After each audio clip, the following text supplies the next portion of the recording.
Mail dog রাখা better না female dog রাখা বেটার, এটা কিন্তু আমাদের সবারই একটা বড় প্রশ্ন।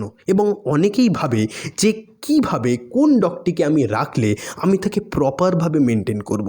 তো এর ফলে অনেকে ডাইলেমাতে ভোগে এবং তারা কিন্তু বুঝে উঠতে পারে না যে কোন ডগটাকে আমার আনা উচিত, এবং ভুল ধরনের ডগ এনে কিন্তু তারা পরে নিজেরও ক্ষতি করে, ডগটারও ক্ষতি করে।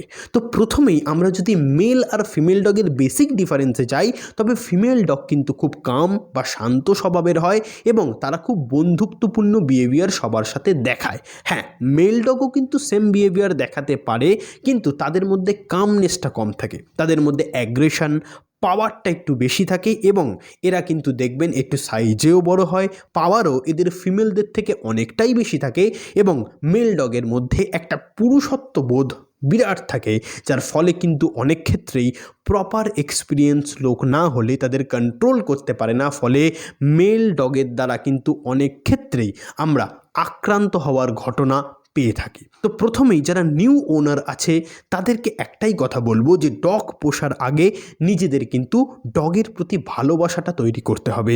আপনি যদি সবসময় তার পাশে থাকতে পারেন, বিশেষ করে তার প্রবলেমে যদি আপনি সবটা সময় তাকে হেল্প করতে পারেন, তবেই কিন্তু আপনি একটা ডগের সাথে ভালো বন্ধুত্ব করতে পারবেন, আর বন্ধুত্ব হয়ে গেলেই কিন্তু কন্ট্রোল করা ইজি হবে।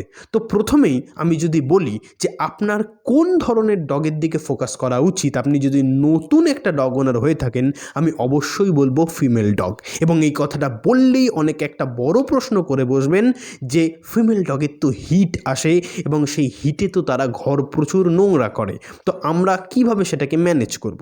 তো দেখুন, আমার মতে এটা কোনো বড় ফ্যাক্টরি না, এটা একটা ন্যাচারাল ব্যাপার। এবং আপনি যদি তাকে 13 থেকে 17 দিনের ব্যাপার, তাকে যদি প্রপার একটা সুন্দর পরিষ্কার কাপড়ের উপর কদিনের জন্য বেঁধে রাখেন এবং আপনি বাইরে যদি না নিয়ে যান, অর্থাৎ মেল ডগের থেকে তাকে যদি দূরে রাখতে পারেন, তবে আর কোনো প্রবলেমই হবে না এবং আপনি আপনার এই কুকুর পোষার যে জার্নিটা সেটাকে কিন্তু খুব ইজিলি এক্সটেন্ড করতে পারবেন। কিন্তু মেল ডগ আনলে মেন প্রবলেম হচ্ছে তাদের অ্যাগ্রেশন এবং তাদের মধ্যে যে পাওয়ার দেখানোর ইচ্ছা সেটা। কারণ বহু ক্ষেত্রেই আমরা দেখি যে ডগ ওনাররা তাদের ডগটাকে ঘরে নিয়ে এসে কিন্তু সম্পূর্ণ ওপেন ফ্যামিলির মধ্যে ছেড়ে দেয় এবং ফ্যামিলি তাকে প্রপারভাবে কন্ট্রোল না করতে পারার জন্য কিন্তু ডগগুলি মারাত্মক অ্যাগ্রেসিভ হয়ে যায়। অনেক ক্ষেত্রে ডগ সারাক্ষণ বাঁধা অবস্থায় পড়ে থাকে, তাদের এনার্জিটা চ্যানেলাইজ হয় না, যার ফলে কিন্তু ডগ প্রপারভাবে তাদের এনার্জি বা তার গ্রোথটাকে কমপ্লিট করতে পারে না এবং হিটে তারা যদি চলে আসে, তাদের মধ্যে হাম্পিং বিহেভিয়ার, তাদের মধ্যে অ্যাগ্রেশন মারাত্মকভাবে হয়ে যায়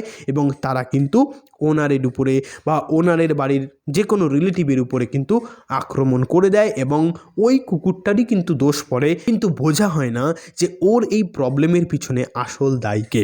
তো যদি আপনার মনে হয় আমি মেল ডগ পুষবো, বিশেষ করে বড় ব্রিডের ল্যাব হোক, রট হুইলার হোক, ডোবারম্যান হোক, যে কোনো ধরনের মেল ডগ পুষবো, তবে কিন্তু তাকে আপনাকে ট্রেনিং দিতেই হবে। তাকে প্রপারভাবে ট্রেন করা, তার এনার্জি চ্যানেলাইজের দায়িত্ব নেওয়া, এটা হচ্ছে আপনার প্রথম কর্তব্য। না হলে কিন্তু তার কাছে একটা কামড় আপনার উপহার হিসাবে থাকতেই পারে। তো প্রথমেই যে কেসটা সেটা হচ্ছে তার পিছনে টাইম দেয়া, তাকে প্রপারভাবে মেনটেন করা এবং তাকে ট্রেনিং করানো। ট্রেনিং ছাড়া কিন্তু আপনি মেল ডগকে রাখতে পারবেন না, সে কিন্তু বেশিরভাগ ক্ষেত্রেই আপনার ওপর দিয়ে যাওয়ার চেষ্টা করবে এবং তার যে পুরুষত্ব সেটা দেখাতে গিয়ে কিন্তু একটা ঝামেলা আপনার সঙ্গে তার বাঁধতেই পারে। কারণ সবাই কিন্তু স্টার্ট ডগ রেডি করে না, অনেকেই পোষার জন্য কিন্তু ডগটাকে নেয়, ফলে তাকে আপনাকে কন্ট্রোল করতেই হবে।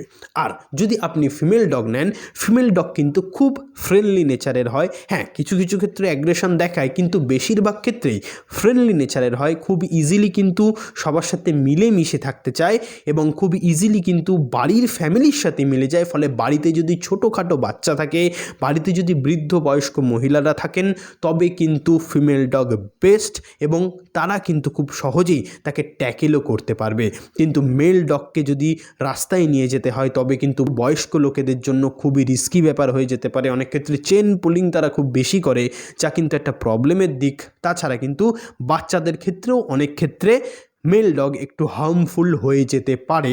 তো আপনি যদি প্রপার ট্রেনিং দিতে পারেন দ্যাটস ওকে, না হলে কিন্তু আমি মনে করি আপনার এক্সপিরিয়েন্স না থাকলে আপনি ফিমেল ডগের দিকে যেতে পারেন এবং ফিমেল ডগকে পোষার মাধ্যমে এক্সপিরিয়েন্সটা গেইন করতে পারেন এবং এক্সপিরিয়েন্স যেই আপনার হয়ে গেল তো আপনি যে কোনো ধরনের ডগ পুষতে পারবেন, এর গ্যারান্টি আমি দিচ্ছি। কারণ এটাই হয়, প্রথম দিকে আমরা না বুঝে অনেক ক্ষেত্রেই কিন্তু নানা রকম ভুলভাল বিহেভিয়ার করি, অনেক ক্ষেত্রে তাদের গায়ে পর্যন্ত হাত তুলে দিই, কিন্তু এটা আমাদের সব থেকে বড় ভুল।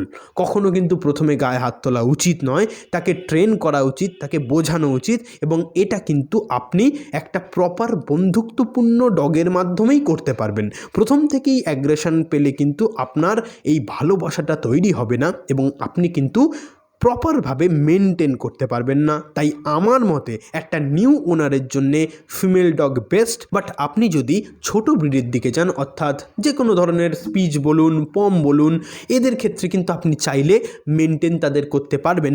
যদিও স্পিচের যেসব মেল ডগ হয় তারাও কিন্তু মারাত্মক অ্যাগ্রেসিভ হয় বা অ্যাগ্রেসিভ হতে দেখা যায়। ফলে আমি বারবার বলি আপনারা ফিমেল ডগের দিকে যান, ফিমেল ডগকে নিয়ে পুষুন, দেন আপনার যদি এক্সপিরিয়েন্স হয়ে যান তবে কিন্তু আর আপনার প্রবলেম নেই। তাছাড়া আরও অনেকে বলবেন যে আমি তো প্রথমেই মেল ডগ পুষেছি, কোথায় আমার তো এরম কোনো সমস্যা হয়নি। তো আমি তাদের একটা কথা বলি, আপনি যেভাবে আপনার ডগটাকে বড় করেছেন সবাই যে সেইভাবেই বা সেই ক্যাপাবিলিটিতেই বড় করতে পারবে এর কিন্তু কোনো গ্যারান্টি নেই। প্লাস অনেক ক্ষেত্রে কিন্তু ডগের বাবা মার বিহেভিয়ারের ওপরেও কিন্তু ডগের বিহেভিয়ার নির্ভর করে। যদি বাবা মার মধ্যে সেই অ্যাগ্রেশনটা থেকে যায়, বাবা মা যদি খুবই অ্যাগ্রেসিভ নেচারের হয়, তবে সেই মেল পাপ্পিটিও অসাধারণ অ্যাগ্রেশন নেচার দেখাবে, এটাই স্বাভাবিক ব্যাপার। তো আমি একটাই কথা বলি, আপনার যদি মনে হয় আপনি ফ্যামিলির মধ্যে ডগ রাখবেন বা ডগ পোষার জার্নি স্টার্ট করবেন, ফিমেল ডগ বেটার। বাট আপনি যদি গার্ড পারপাস নিতে চান বা আপনি যদি বাড়ি বা কোনো বড় ফ্যাক্টরি গার্ডের জন্য কোনো ডগকে রাখতে চান, তবে কিন্তু male dog obviously best. But training is mandatory. Training ছাড়া কিন্তু মেল ডগকে কন্ট্রোল করা সত্যি বলতে কিন্তু ভাগ্য নিয়ে খেলা। কেউ বলতে পারে না কোন দিকে আপনার ডগ যাবে বা কিভাবে সে রিয়্যাক্ট করবে বা কেমন সে তৈরি হবে। আশা করি আপনাদের সম্পূর্ণ বিষয়টা ক্লিয়ার হয়েছে। ভিডিওটি ভালো লাগলে অবশ্যই লাইক, শেয়ার অ্যান্ড সাবস্ক্রাইব করবেন, শেয়ার করবেন এবং কোনো প্রশ্ন থাকলে অবশ্যই কমেন্টে জানাবেন। আমি চেষ্টা করব আপনাদের এর সম্পূর্ণ উত্তর দেওয়ার বা আপনাদের যা যা কোয়ারি আছে সেগুলোকে মেটানোর। ধন্যবাদ।